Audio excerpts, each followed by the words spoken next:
बिस्मिल्लाहिर्रहमानिर्रहीम। अस्सलाम वालेकुम डियर ऑल स्टूडेंट्स। आज मैं आप लोगों से जो डिस्कशन करने वाला हूँ, मैं कुछ अलग तरीके से डिस्कशन करने वाला हूँ। ये डिस्कशन इस तरीके से करने का मकसद सिर्फ ये है मेरा कि मैं आपको बता सकूँ जो मैंने पेपर डिज़ाइन किए हैं आप उनका कैसे फ़ायदा हासिल कर सकते हैं। अब जैसा कि आपको नज़र आ रहा है कि मैंने हर क्वेश्चन के सामने एक इनफ स्पेस छोड़ी होती है, तो आपने करना क्या है कि अगर आप इस टेस्ट का प्रिंट निकलवा लें अपने तौर पर, तो फिर आप हर क्वेश्चन को पेपर के ऊपर ही जो अवेलेबल स्पेस है उसमें ही अटेम्प्ट कर सकेंगे, जैसे मैं आज करूँगा। उस अटेम्प्ट करने का फ़ायदा ये होगा कि वो पेपर आपके पास रहेगा। फिर इन फ्यूचर अगर आपका कोई कज़न या आपका कोई जानने वाला वो उस टेस्ट को यूज़ करता है और उसको उस क्वेश्चन का सलूशन भी चाहिए, तो फिर उसको ज़ाहिर बात है उसी स्पेस में वो सलूशन लिखा हुआ भी मिल जाएगा। तो आज हम इसी मेथड को फॉलो करेंगे, ठीक है। नेक्स्ट टाइम इंशाल्लाह फिर मैं दोबारा से आपको बोर्ड पे ही कराऊंगा, लेकिन आज मैं अपने डिजिटल बोर्ड के ज़रिए, स्मार्ट बोर्ड के ज़रिए आपको डिस्कशन करवाऊँगा। तो चलिए स्टार्ट करते हैं जी आज की discussion. The first question is a ruler of 0.30 metre is pivoted at its center. Equal and opposite forces of magnitude 2 Newton are applied to the ends. What is the magnitude of torque of the couple on the ruler? आप लोगों को पता होना चाहिए कि जब भी vector angle given हो तो सबसे पहला काम आप लोगों ने क्या करना है, उसके कंपोनेंट्स बना लेने हैं। तो ये कंपोनेंट्स बना लें। एक कंपोनेंट ये वाला आ जाएगा, ऊपर से परपेंडिकुलर ड्रॉ कर दें तो एक ये आ जाएगा।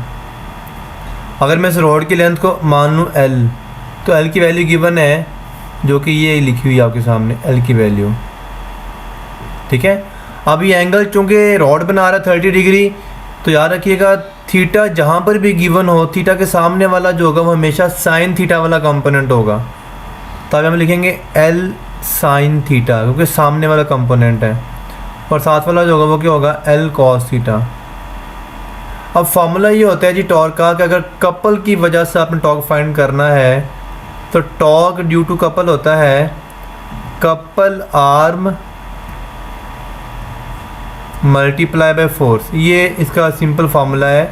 अगर आपको इस फार्मूला को अंडरस्टैंड करना है तो आप मेरे वीडियो लेक्चर को जाके सुन सकते हैं जो टॉर्क और कपल किससे रिलेटेड है।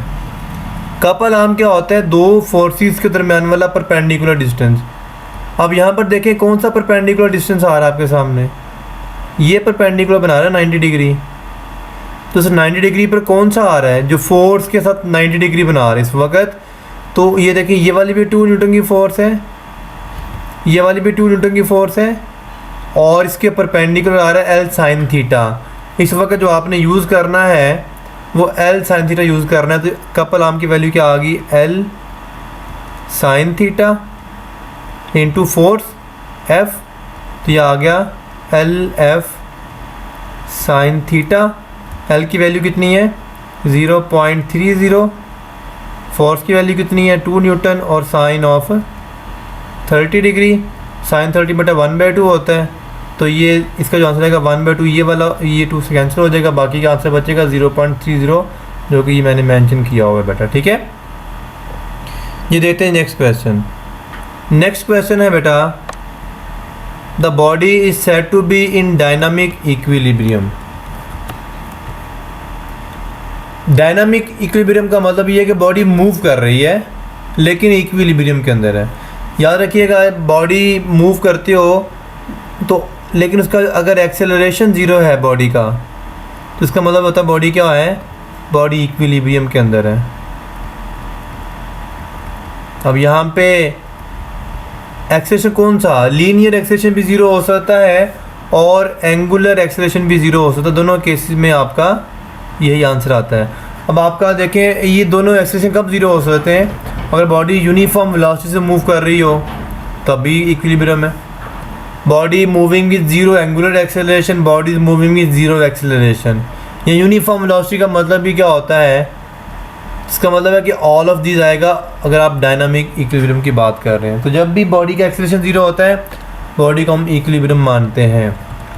क्वेश्चन नंबर 3 है, A force F is applied to a beam at a distance d from a pivot the force act at an largest angle theta to the line perpendicular to the beam, which combination will cause the largest turning effect about the pivot. याद रखिएगा मैंने formula बताया हुआ है कि अगर आप मेरे लेक्चर सुन लेंगे तो आपको मज़ीद अच्छा आइडिया हो जाएगा कि टॉर्क का फॉर्मूला होता है torque is equal to R F sine theta होता है फार्मूला। पहले लिखते हैं आर एफ कॉस थीटा, एक फार्मूला ये होता है और एक फार्मूला होता है T is equal to R F sine of theta. अब ये वाला फार्मूला तब यूज़ करना जब आपका थीटा गिवन हो विद वाई एक्सिस, और नीचे वाला यूज़ करना जब theta with X axis given हो विद एक्स। अब यहाँ पे आप गौर करें ज़रा, तो आपके डायग्राम में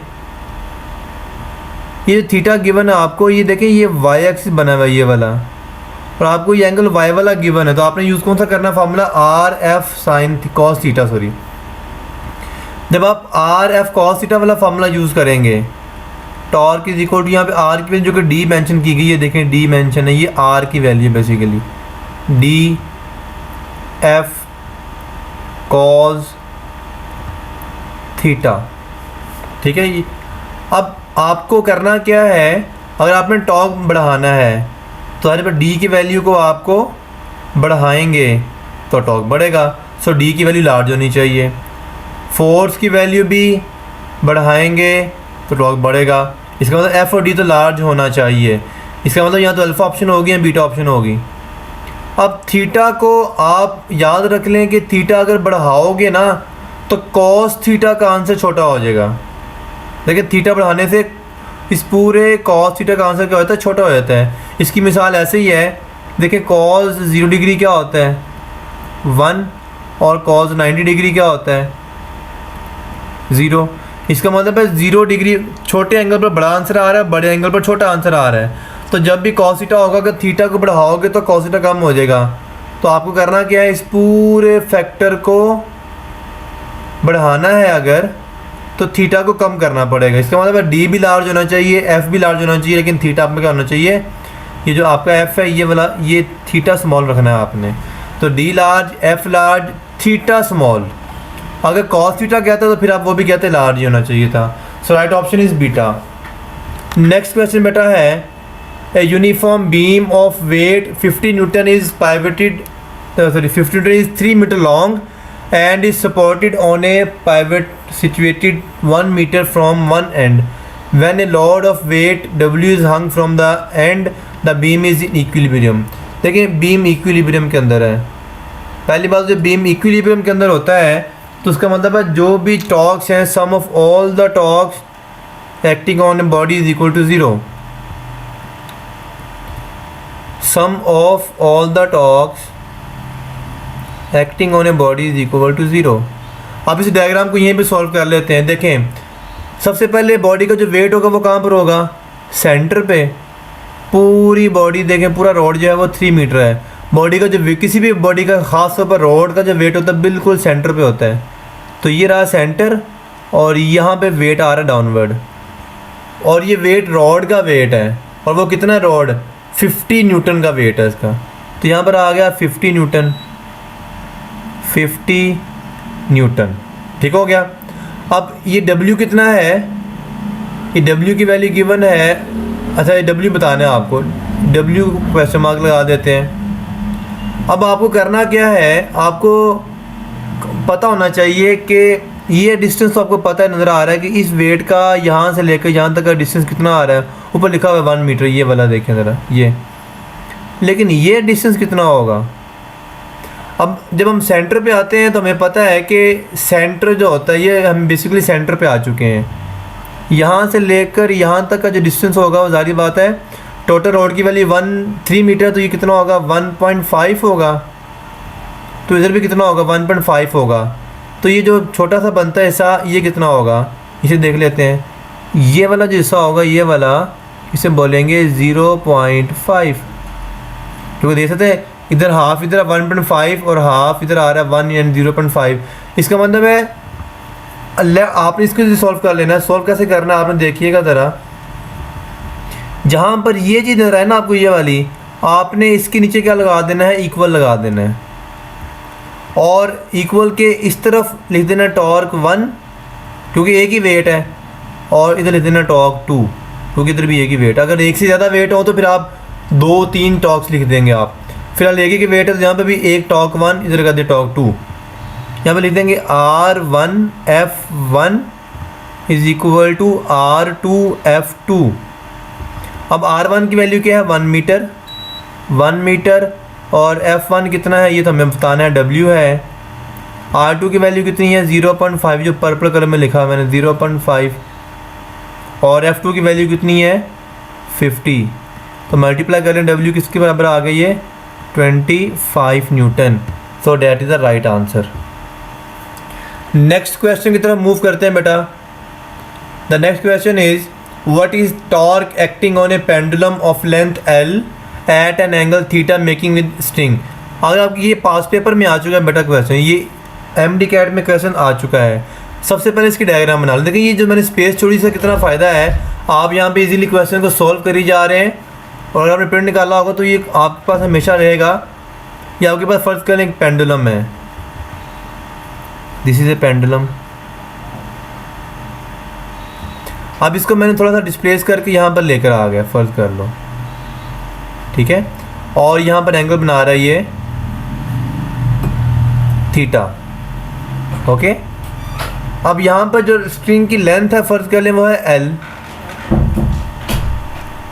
अब इसका जो वेट होगा वो किधर होगा, वेट होता है डाउनवर्ड, तो वेट तो आ गया डाउनवर्ड, बिल्कुल डाउनवर्ड आ गया mg। इसको थोड़ा सा बड़ा कर लेते हैं हम, वेट बिल्कुल डाउनवर्ड आ जाएगा, डाउनवर्ड आएगा mg। तो अगर मैं इसको ये बढ़ाऊँ पीछे की तरफ ये वाला ऐसे करके, तो याद रखिएगा जो ब्लैक कलर में थीटा बना हुआ है, जितना थीटा यहाँ पर होता है उतना थीटा यहाँ पर होता है। अब इसके बना ले कंपोनेंट, ये देखें ज़रा, थीटा के सामने हमेशा कौन सा होता है, साइन थीटा। ये कंपोनेंट साइन थीटा वाला आ गया, ये क्या आ गया mg cos थीटा। अब आपने हमेशा टॉर्क में याद रखना है, टॉर्क में हम हमेशा वो वाला कंपोनेंट यूज़ करते हैं, फोर्स मल्टीप्लाई मूवमेंट आर्म, ये फॉर्मूला होता है ना, force multiply by movement arm. Movement arm क्या होता है, मूवमेंट आर्म वो कंपोनेंट, वो डिस्टेंस होता है जो परपेंडिकुलर होता है। मुझे अब पहले बताया ज़रा, इसको मैं करता हूँ लाइक मैं इसको ये ऑरेंज कलर से बता देता हूँ।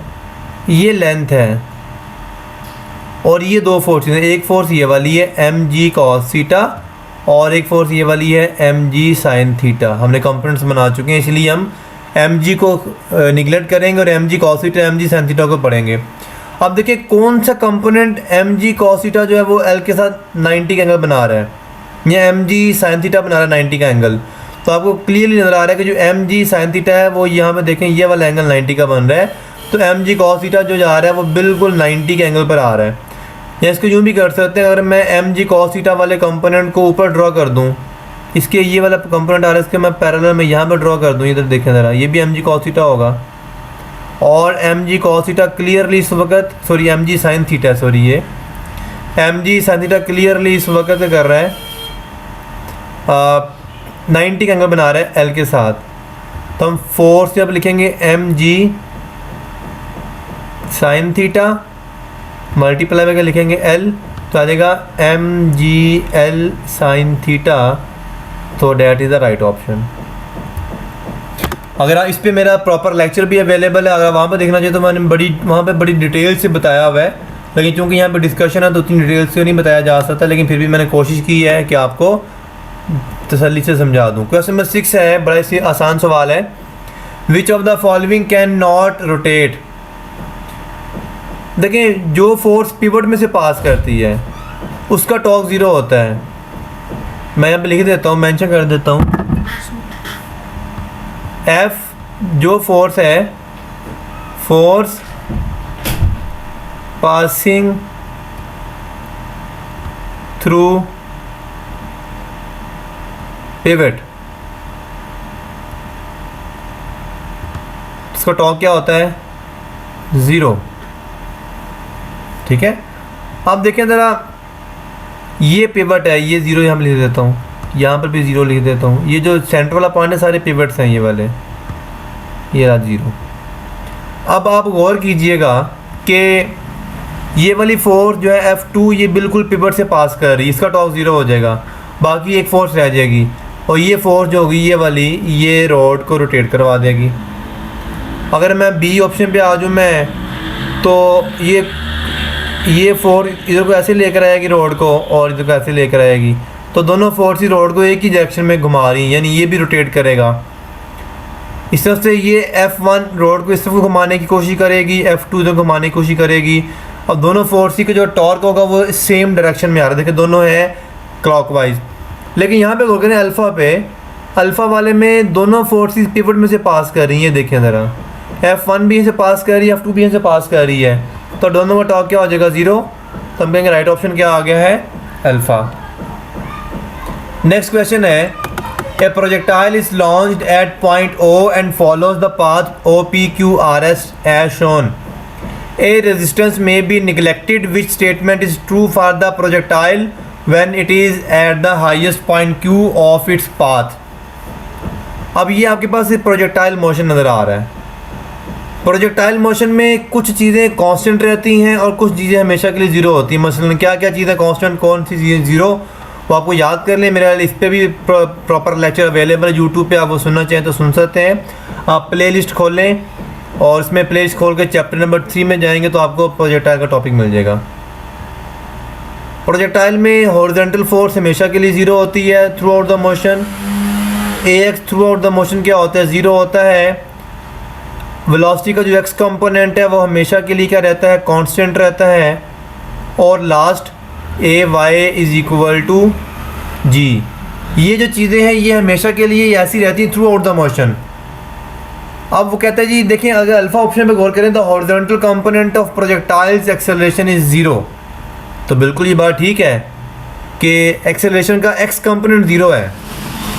अच्छा, अगर बीटा पे गौर कर लेते हैं जी, बीटा क्या कहता है, बीटा कहता है the horizontal component of the projectiles velocity is zero. Velocity zero तो कहीं पर भी नहीं है। अच्छा, Charlie kinetic energy of the projectile is zero.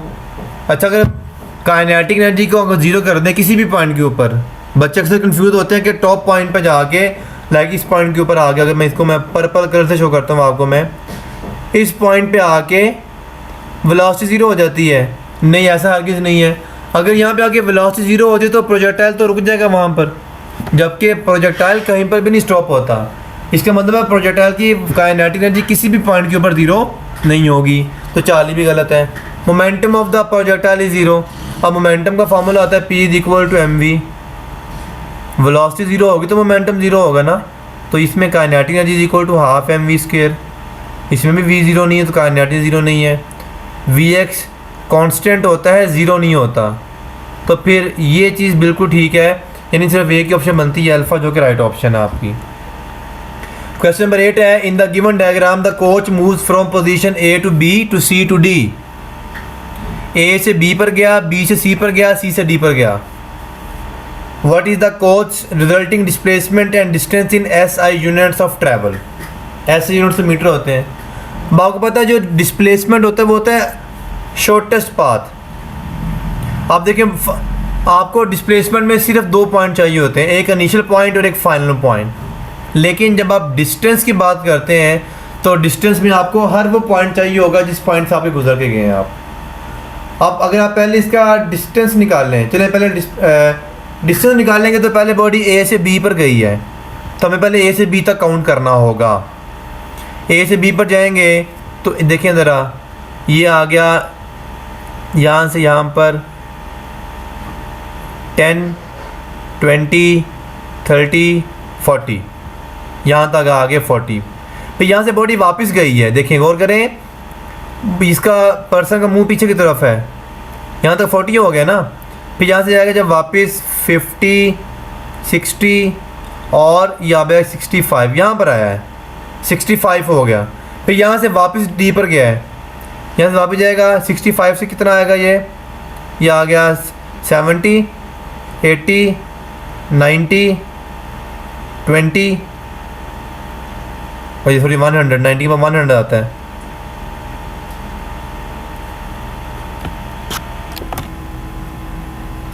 इस क्वेश्चन को दोबारा करते हैं, थोड़ा काउंटिंग में मिस्टेक होगी मुझसे। यहाँ पे इसको मैं रेड कलर से कर देता हूँ, ज़्यादा आइडिया हो जाएगा।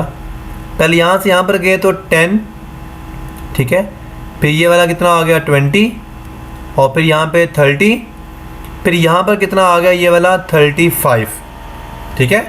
फिर यहाँ से वापसी पे 40, और फिर यहाँ पे यहाँ तक 50, और फिर यहाँ से 55। फिर यहाँ से हम आगे वापस गए इधर को, 55 से आया 60 यहाँ तक, फिर ये कितना आ जाएगा यहाँ से लेकर यहाँ तक 70, और फिर ये वाला 80, और फिर ये वाला 90, और ये कितना आ गया 95। तो डिस्टेंस तो कितना आ गया 95 आ गया। लेकिन डिस्प्लेसमेंट कितना है? डिस्प्लेसमेंट होता है इनिशियल से फाइनल तक। तो वो बस आपने इनिशियल ये वाला पॉइंट है, फाइनल ये वाला पॉइंट काउंट करना है। ये आ गया 10, यहाँ से फिर 20, फिर ये 30, फिर ये 40, फिर ये 50, और फिर ये 55। इसका मतलब है 55 डिस्प्लेसमेंट है और 95 के इसका डिस्टेंस है। तो आपने डिस्टेंस में हर पॉइंट को क्रॉस करके जाना है, लेकिन डिस्प्लेसमेंट में आपने सिर्फ इनिशियल और फाइनल देखना है और कुछ भी नहीं देखना होता जी। क्वेश्चन नंबर 9 देखते हैं जी। ए कार इज डिसेलरेटिंग यूनिफॉर्मली। डिसेलरेट का मतलब होता है उसकी वेलोसिटी कम हो रही है, ठीक है। It's velocity changes from 30 metre per second. इसे आप कह लें initial velocity. This is the initial velocity and this is the final velocity in 75 minutes. ये आ गया इसका time. How much further will it travel before it coming to rest. हम यहाँ पे इक्वेशंस ऑफ मोशन यूज़ कर लेते हैं। हमें क्या गिवन है? वी एफ गिवन है, वी आई गिवन है, टी गिवन है, हमें एस बताना है। कोई ऐसी इक्वेशन जिसमें वी एफ हो, वी आई हो और एस हो, पहले हमें यूज़ करनी पड़ेगी first equation. V F is equal to V I plus A T. यहाँ से आप निकाल सकते हैं, अगर ए का रेट फॉर्मूला में लगा सकते हैं तो V F minus V I over T, और यहाँ से वैल्यूज पुट करें ज़रा। वी एफ की वैल्यू कितनी आ रही है? वी एफ आ रहा है 15 माइनस वी आई कितना आ रहा है जी 30 ओवर। अब 75 मिनट्स को क्या करेंगे 75। नेक्स्ट क्वेश्चन है बेटा, at time T is equal to 0 a body start from rest and moves with uniform acceleration. Which graph below best represents how the displacement of the body varies with time? अब यहाँ पे rest से start हो रही है और uniform acceleration है। पहली बात तो यूनिफॉर्म एक्सेलरेशन के साथ साथ देखें, जब बोले यूनिफॉर्म एक्सेलरेशन है तो बेटा याद रखिएगा एक्सेलरेशन क्या होता है? पॉजिटिव। अगर बोलता है डिसेलरेशन तो फिर हो जाता है negative. Which graph best represents how the displacement of the body varies with time. आपने अगर आप फर्स्ट वाले ग्राफ पे गौर करें ज़रा, पहली बात तो आप लोगों को पता होना चाहिए slope of D T graph, ये डी कर रही है एस कह लें, डी टी ग्राफ किसके बराबर होती है? That is equal to velocity. अब इसकी वेलोसिटी कितनी आ रही है? 0, क्योंकि स्लोप 0 है।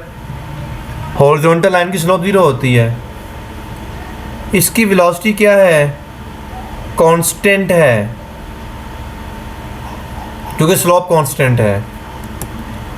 और चार्ली ऑप्शन में इस ग्राफ की जो स्लोप है, इसकी स्लोप इंक्रीजिंग है, तो हम बोलेंगे इंक्रीजिंग।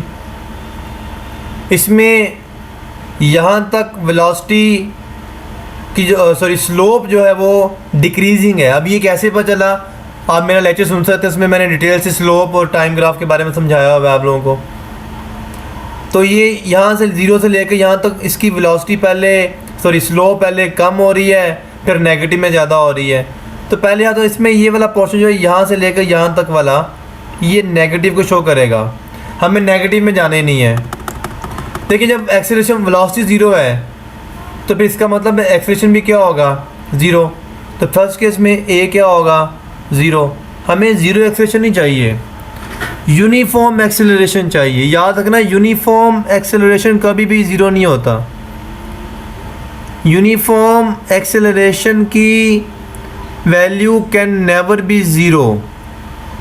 ज़ीरो के अलावा कोई भी वैल्यू हो सकती है। एक होता है कांस्टेंट एक्सेलरेशन, कांस्टेंट की एक्सेलरेशन की वैल्यू इक्वल टू ज़ीरो भी हो सकती है, इक्वल टू नॉन ज़ीरो भी हो सकती है। ये फ़र्क है यूनिफॉर्म एक्सेलरेशन में और कांस्टेंट एक्सेलरेशन में। यूनिफॉर्म एक्सेलरेशन भी कांस्टेंट होता है लेकिन उसकी वैल्यू ज़ीरो नहीं होती, कभी भी ज़ीरो नहीं हो सकती। लेकिन कांस्टेंट एक्सेलरेशन जो होता है उसकी ज़ीरो भी हो सकती है और नॉन ज़ीरो भी हो सकती है।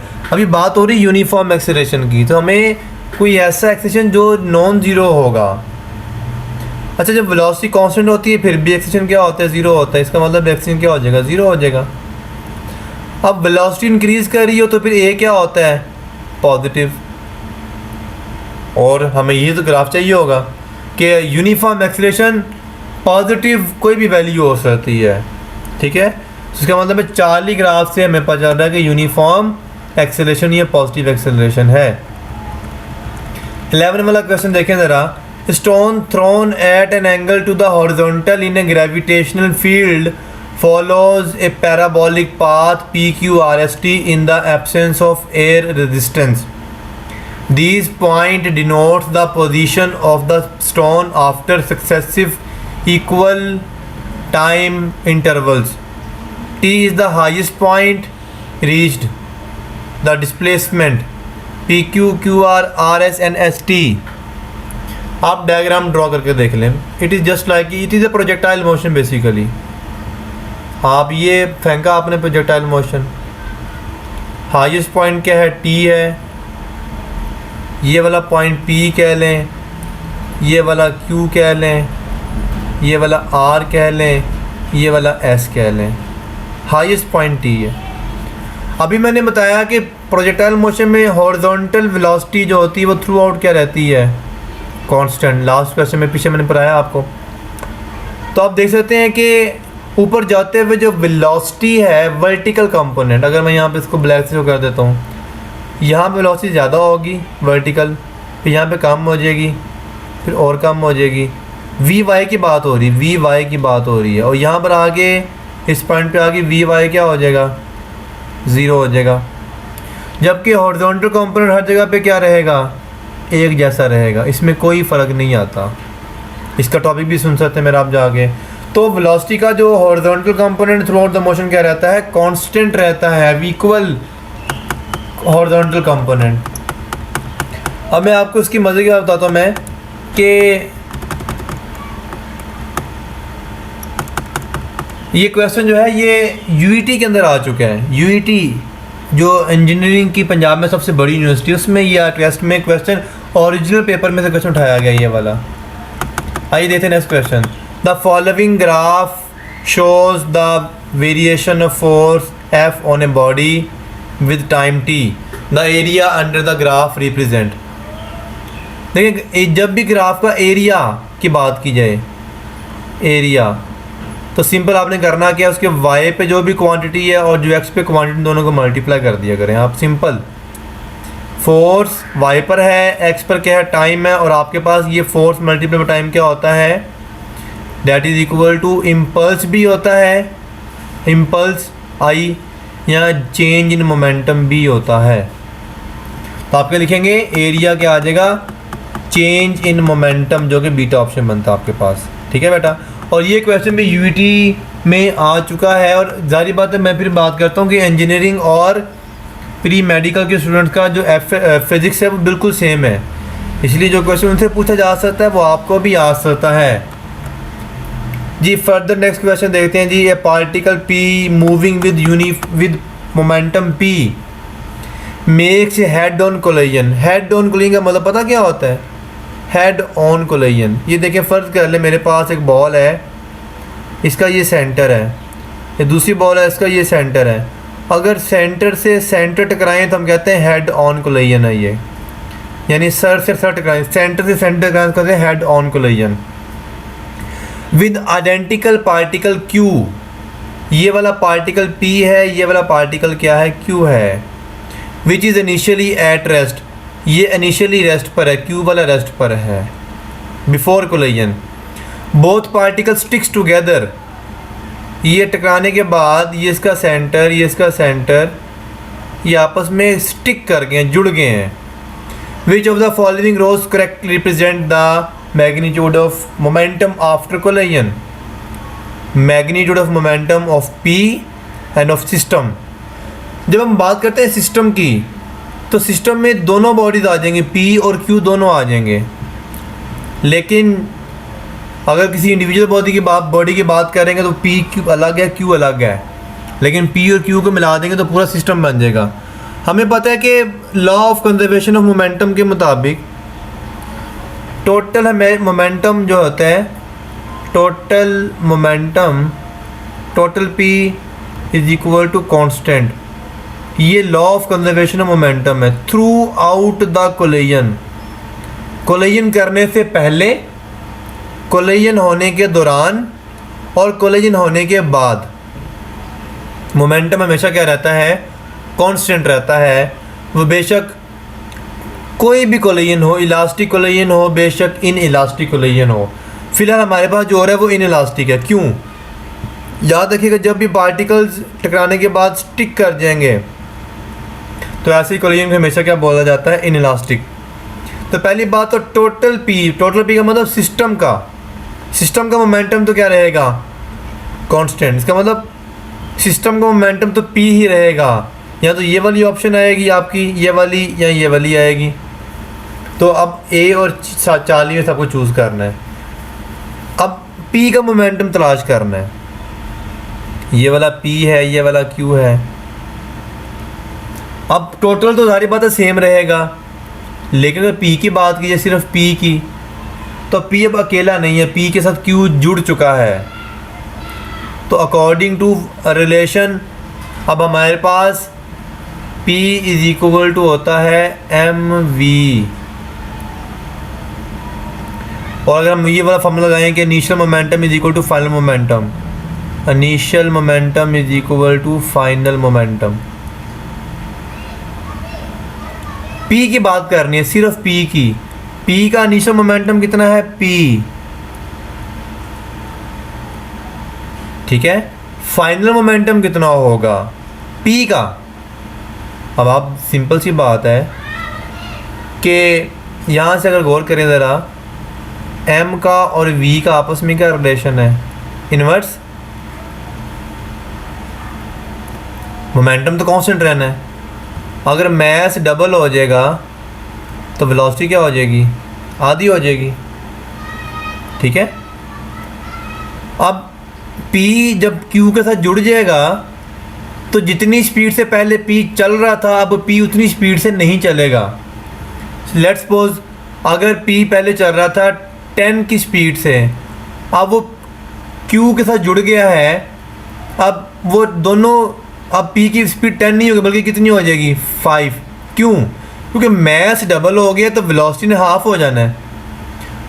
अब P is equal to mv करें अगर आप ज़रा, ठीक है। मैस P का मैस उतना ही रहा, P का मैस चेंज नहीं हुआ, लेकिन P की जो वेलोसिटी वो आधी हो गई है, तो वेलोसिटी को v/2 करेंगे। तो वेलोसिटी आधे होने की वजह से इसका मोमेंटम भी क्या हो गया, आधा हो गया। तो हम राइट आंसर क्या चूज़ करेंगे, चार्ली, ठीक है। तो सिस्टम का मोमेंटम कांस्टेंट रहेगा, लेकिन P का मोमेंटम क्या हो जाएगा, आधा हो जाएगा, क्योंकि Q उसके साथ लग गया है। अब आधा P के पास होगा, आधा Q के पास होगा, लेकिन दोनों के पास टोटल P ही होगा। यहाँ पर अगर Q को पूछा तो Q का भी आंसर P/2 ही होता, क्योंकि आधा मोमेंटम Q के पास चला गया, आधा P के पास चला गया, स्टिक होने की वजह से। नेक्स्ट देखते हैं question number 14। What is the rate of change of momentum when a 4 newton force acts as mass of 2 kg for 2 second. अब हमारे पास फार्मूला होता है force is equal to delta P/डेल्टा T। ये जो चीज़ मैं सर्कल कर रहा हूँ इसे बोलते हैं rate of change of momentum, इसे बोलते हैं rate of change in momentum. तो क्या होगा, rate of change of momentum force के बराबर है, और फोर्स कितनी है, फोर्स तो आपके सामने है, ये रही फोर्स। तो इसमें सॉल्व करने की ज़रूरत ही नहीं है, आंसर कितना आ जाएगा 4, क्योंकि जितनी फोर्स होगी उतना rate of change of momentum होगा। आइए देखते हैं जी नेक्स्ट क्वेश्चन। नेक्स्ट क्वेश्चन है a given mass undergoes a uniform acceleration. फिर बात यूनिफॉर्म एक्सेलरेशन है, that is the uniform acceleration. इसका मतलब ये ज़ीरो नहीं होगा, ज़ीरो के अलावा कोई भी वैल्यू हो सकती है। तो बात ख़त्म होगी, is constant but not zero. तो ये फ़र्क है यूनिफॉर्म एक्सेलरेशन में कांस्टेंट एक्सेलरेशन में। क्वेश्चन नंबर 16 है force of 5 Newton acts on a body of weight 9.8 Newton. What is the acceleration produced by the body? Formula लगा लें, F is equal to ma, A is equal to F over m। F कितना है 5, अब mass given है, wait तो given नहीं है, तो यहाँ तो W is equal to mg के फार्मूला से पहले m निकालें, क्या आ जाएगा W over g। W 9.8 है, g भी 9.8 है, तो आंसर आ जाएगा mass का 1। जब 1 पुट करेंगे तो आंसर आ जाएगा 5। So that is the right option. Question number 17 है which feature of graph allows acceleration to be determined. Acceleration कैसे फाइंड करते हैं, acceleration slope of velocity time graph, slope of velocity time graph is equal to acceleration होता है। तो हम लिखेंगे slope of velocity time graph. तो आप देख सकते हैं कि ये मैं जो रिकॉर्डिंग कर रहा हूँ आज की, इसमें मैं कोई भी अलग से बोर्ड यूज़ नहीं कर रहा, कल अलग से पेपर यूज़ नहीं कर रहा, बल्कि मैं पेपर के ऊपर ही जो खाली जगह उसमें पुट कर रहा हूँ, सॉल्व कर रहा हूँ क्वेश्चंस को। तो नेक्स्ट डिस्कशन मेरी बोर्ड पे ही होंगी जैसे मैं पढ़ाता हूँ आगे लाइव। लेकिन ये डिस्कशन करवाने का मकसद सिर्फ ये है कि आप भी अगर ये टेस्ट के प्रिंट ले लेंगे तो फ्यूचर में आप इसके प्रॉपर, जिसे हम टेस्ट बुक कह सकते हैं, तो कॉपी करके प्रिंट निकलवा के टेस्ट बुक करके खुद उसका सोल्यूशन भी बना सकेंगे। क्वेश्चन नंबर 18 है a racing car accelerates uniformly through 3 gear with the average speed 20 metre per second for 2 second. देखिए एवरेज स्पीड का फार्मूला होता है total distance over total time.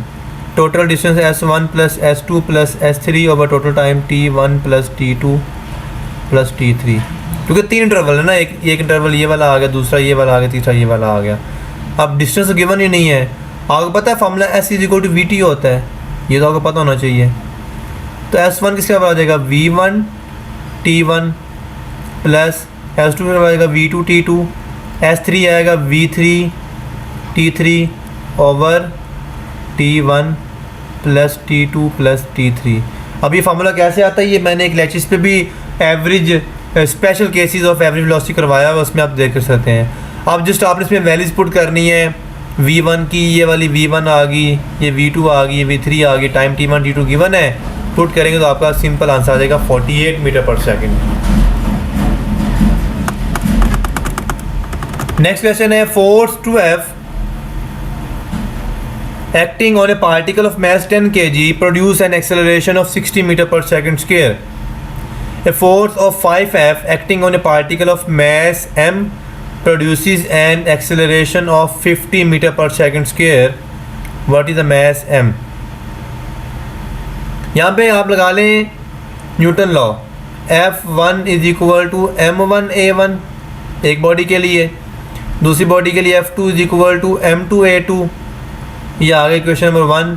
Question number 2 को 1 से आप कर दें, डिवाइड कर दें, आप क्या बनेगा ये F2 over F1 is equal to M2 A2 over M1 A1। अब आपको M2 फाइंड करना है जो कैपिटल M है, तो बाकी चीज़ों को सॉल्व कर लें आप, आ जाएगा m1 m2 इधर आके मल्टीप्लाई कर दें और a2 आगे डिवाइड कर दें। फार्मूला अरेंज करेंगे तो m2 क्या आ जाएगा, f2 ओवर f1, ये इधर पहले से मौजूद है, मल्टीप्लाई m1 a1 ये आ गया उधर से, और a2 ला के यहाँ से डिवाइड कर दें। आप इसमें वैल्यूज पुट कर लें, देखें ये रही f1, this is f1, this is m1 and this is a1, this is f2 and this is m2 and this is a2। तो आपको m2 निकल आएगा बड़ी इजीली, तो आंसर आपके सामने आ गया डेल्टा। नेक्स्ट है a ball of mass 2 kg traveling at 8 meter per second strikes a ball of mass 4 kg traveling at 2 meter per second. Both balls moves along the same straight line. After collision, balls stick together at the velocity v. What is the magnitude of velocity v? अब आप इस पे लगा लें law of conservation of momentum. ये रहा m1, ये रहा v1, ये रहा m2, ये रहा v2।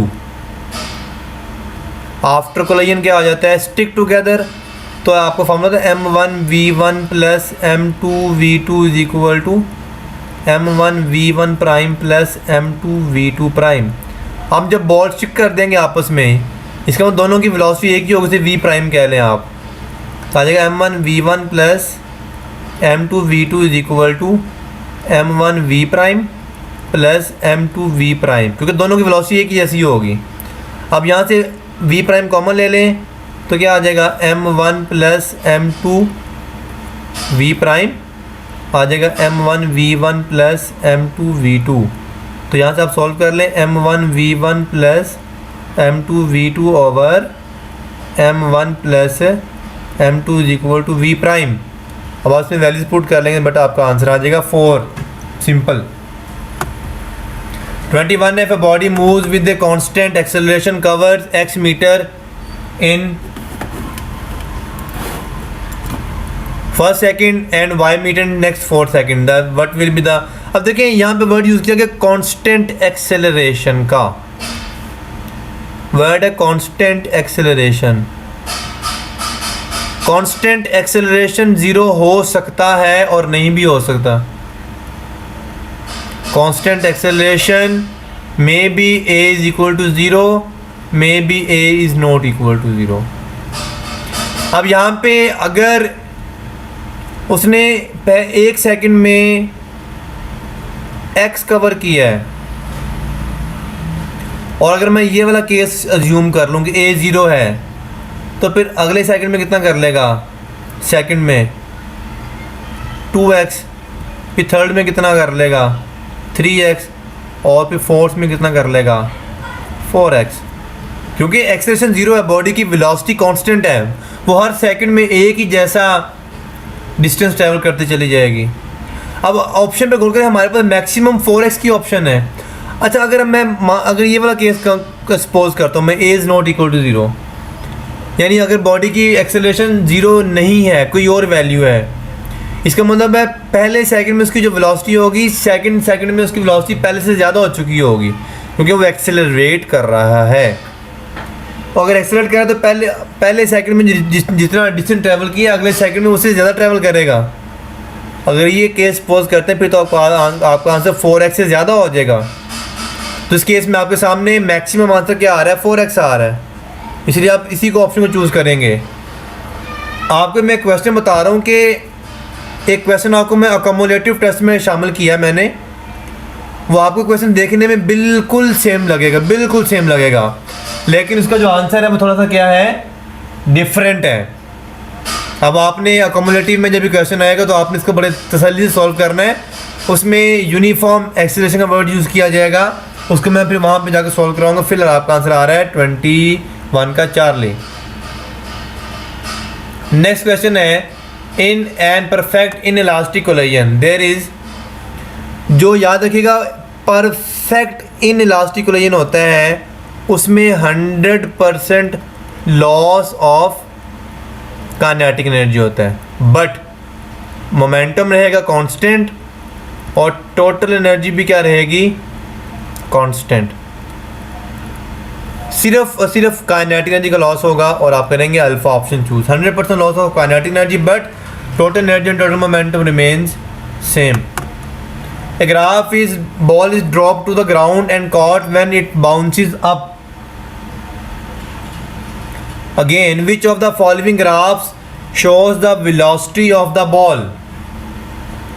अब आप गौर करें, जब बॉल नीचे आती है, ऊपर से नीचे फेंकेंगे आप, तो वेलोसिटी क्या करेगी, इंक्रीज। नहीं, जब बॉल नीचे से ऊपर जा रही होगी उसकी वेलोसिटी क्या होगी, कम। ये वाली हम पॉजिटिव मानेंगे और ये वाली हम क्या मानेंगे, नेगेटिव। क्यों नेगेटिव? क्योंकि डायरेक्शन ऑपोजिट होगी है ना। यानी पहले वेलोसिटी पॉजिटिव में ज़्यादा करनी है, फिर नेगेटिव में करनी है, कम करनी है। अल्फ़ा पे गौर करें, पहले वेलोसिटी ज़्यादा हो रही है फिर कम हो रही है, पहले ज़्यादा हो रही है फिर कम हो रही है, लेकिन नेगेटिव नहीं गई कहीं पर भी। ये ग्राफ तो समझ आता ही नहीं है, पहले कम हो रही है फिर ज़्यादा हो रही है, ऐसा नहीं हो सकता। ये क्या है, पहले कम हो रही है फिर ज़्यादा हो रही है, ये भी नहीं हो सकता। फिर ऑप्शन ये बनता आपके पास चार्ली वाला। देखें, पहले ज़्यादा हो रही है फिर फ़ौरन से ग्राफ कहाँ पर चला गया है, ज़ीरो नेगेटिव में चला गया, नेगेटिव में, फिर नेगेटिव में क्या हो रही है, कम हो रही है। यानी ग्राफ बेस्ट बनता है पहले पॉजिटिव में ज़्यादा करना है, फिर ग्राफ को नेगेटिव में ले जाके कम करना है। तो आपका आंसर क्या आ जाएगा, Charlie. What is the angle of projection for which the range and maximum height becomes equal?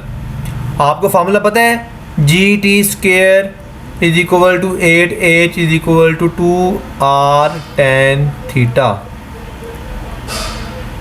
अब आपने मैक्सिमम रेंज यहाँ पे किसका पूछा गया है, यहाँ पे हाइट और रेंज का पूछा गया। 8h is equal to 2r tan theta. tan theta को 1 कर दें ताकि मैक्सिमम वैल्यू आ जाए इसकी। यहाँ पे आ जाएगा 8h is equal to, sorry question में मिस्टेक होगी, दोबारा पढ़ता हूँ। What is the angle of projection for which range and maximum height becomes equal? Equal है, इसको आपने 1 नहीं करना, इसको मैं रेज कर देता हूँ।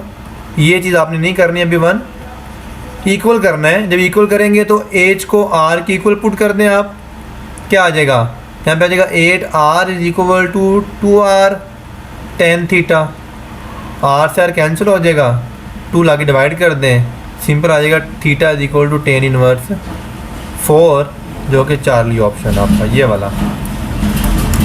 क्वेश्चन नंबर 25 है कि kinetic energy of the projectile is maximum at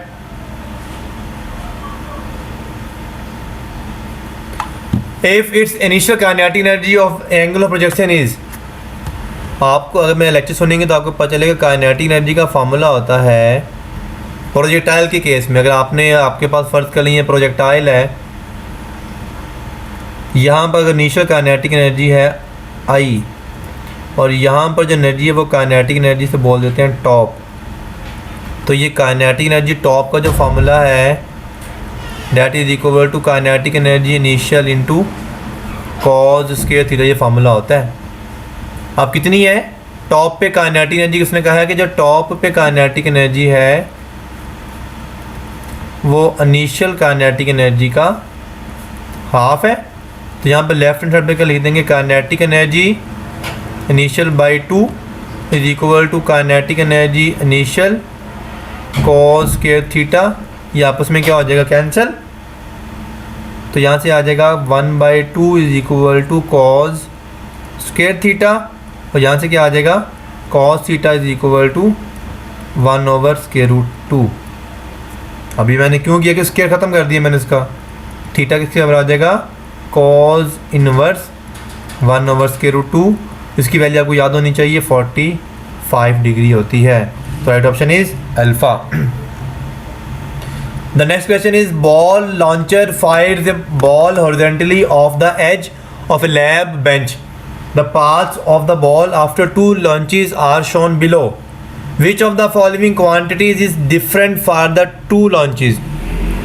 अब एक बॉल अगर जारी बात है करीब गिर रही है, दोनों को हमने गिराया इस तरफ ही है, एक करीब गिर रही है, एक ने थोड़ा डिस्टेंस ट्रैवल किया है, एक ने ज़्यादा डिस्टेंस ट्रैवल किया है। देखो ज़रा, सारी बात है इनमें इनिशियल वेलोसिटी का फ़र्क है, जो दूर जा रही है इसकी इनिशियल वेलोसिटी क्या होगी, ज़्यादा होगी।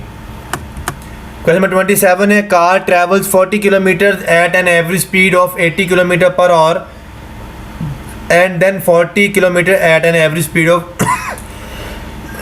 40 किलोमीटर पर आवर।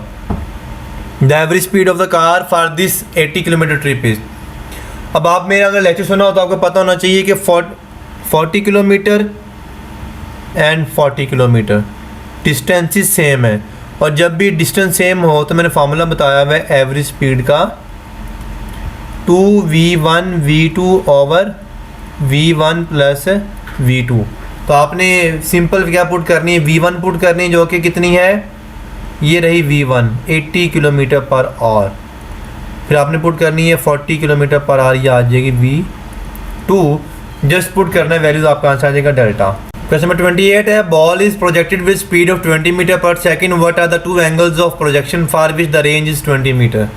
पहली बात तो आपने एक बात ध्यान में रख लेनी है कि जिन दो एंगल्स का सम 90 होता है उन पे रेंज क्या होती है, इक्वल होती है, R1 is equal to R2। अगर आपको एक एंगल पर चल जाए दूसरा ऑटोमेटिकली पर चल जाता है। अब आप यहाँ पे रेंज का फार्मूला यूज़ कर लें, रेंज है vi² साइन 2 थीटा ओवर जी। फर्स्ट ऑप्शन से स्टार्ट करते हैं, vi की वैल्यू कितनी है, 20 का स्क्वायर साइन 2 थीटा, थीटा कितना है 15 डिग्री ओवर जी के लिए 10 यूज़ कर लें आप। ऊपर क्या आ गया 400/10 साइन 30, साइन 30 1/2 होता है, ये जो 0 कैंसिल हो गया, 1/2 कितना आंसर है 20 आंसर आ रहा है 15 डिग्री के ऊपर। अगर 15 डिग्री पर 20 आंसर आ रहा है तो अगर एक एंगल 15 है तो फिर θ2 निकालो कितना आएगा, 90 डिग्री माइनस θ1, ऑब्वियसली 75 डिग्री आ जाएगा। तो राइट ऑप्शन क्या है, अल्फ़ा। बाकी में आपको जानने की ज़रूरत ही नहीं है। नेक्स्ट है जी बेटा, नेक्स्ट क्वेश्चन है, the graph of range of projectile on Y axis as plotted against X axis. ये पीछे गली में ना मुझे पांडे बेचने वाला आया, लेना किसी ने पांडे तो बता दो बेटा मुझे, मसल से तंग करी जा रहा है मुझे कपड़े तो पांडे लै, 3 डब्बे तो पांडे लै, जुतियाँ तो पांडे लै तो मेरा लेक्चर था डिस्टर्ब करी जा रहा है। अगर किसी बच्चे को ऑनलाइन पांडे चाहिए हो तो मुझे बता दें, मैं ऑनलाइन ही लेक्चर के ज़रिए पांडे भी बेच देता हूँ तो बहरहाल बेटा ग्राफ देखिए, रेंज का फार्मूला क्या होता है, रेंज का फार्मूला होता है R इज इक्वल, अभी हमने पढ़ा है, R is equal to vi² sine 2 theta over G. तो यहाँ पे R का और vi² का आपस में क्या रिलेशन डायरेक्ट, मैंने आपको याद है मैंने ट्रिक बताई थी लास्ट तरफ, आंसर का डेल्टा ही है। अगर तो ग्राफ अगर लिखा हो ना A is directly proportional to B, फिर ग्राफ बनता है स्ट्रेट लाइन। समझ आ गई बात की, A यहाँ पर B यहाँ पर, लेकिन अगर लिखा हो ना A is directly proportional to B square, फिर ग्राफ पता कैसे बनता है, जिसका स्क्वायर होगा ना आपने ग्राफ को उधर ही झुका देना है, थोड़ा टेढ़ा कर देना उस तरफ जिस तरफ स्क्वायर होगा। अब आप देखें फार्मूले में स्क्वायर किसका आ रहा है, इनिशियल वेलोसिटी का, और वेलोसिटी कौन से एक्सिस पर है, एक्स एक्सिस पर। तो अपने ग्राफ को एक्स एक्सिस की तरफ झुका देना थोड़ा सा, ठीक है। तो लास्ट क्वेश्चन है, a ball of mass 80 gram collides with the vertical wall, the ball has a velocity of 23 metre per second in a horizontal direction. After hitting the ball moves with the velocity 18 meter per second in the opposite direction. What is the impulse provided by the wall? पहली बात तो देखिए option में देखिए away from the wall की option भी है, towards the wall भी है। दारी पता बॉल टकराने के बाद अवे फ्रॉम द वॉल ही जाएगी ना, तो यहाँ तो अल्फा ऑप्शन होगा या बीटा होगा, चार्ली डेल्टा वैसे खत्म हो जाता है क्योंकि टुवर्ड्स द वॉल तो जा नहीं सकती टकराने के बाद। इम्पल्स का फॉर्मूला होता है डेल्टा पी, ये फोर्स ये होगा mvf minus mvi over t। अब आपको सारी वैल्यूज़ गिवन है। अच्छा मैं इसको सॉल्व किए बगैर भी आपको आंसर बता सकता हूँ, आप सॉल्व कर लें mvf mva वाली पुट कर लें आपका आंसर आ जाएगा। लेकिन मैं इसको सॉल्व किए बगैर आपको आंसर बता देता हूँ, क्योंकि देखें हमें यहाँ तो अल्फ़ा ऑप्शन मिलना है या बीटा ऑप्शन मिलना है, अवे फ्रॉम द वॉल। अब वैल्यूज़ पे गौर नज़र आ रहा है कि हमारा आंसर इतना छोटा नहीं होगा कि वो 0.40 आंसर आए, ये वाला, ये तो बहुत छोटा नंबर दे रहा है।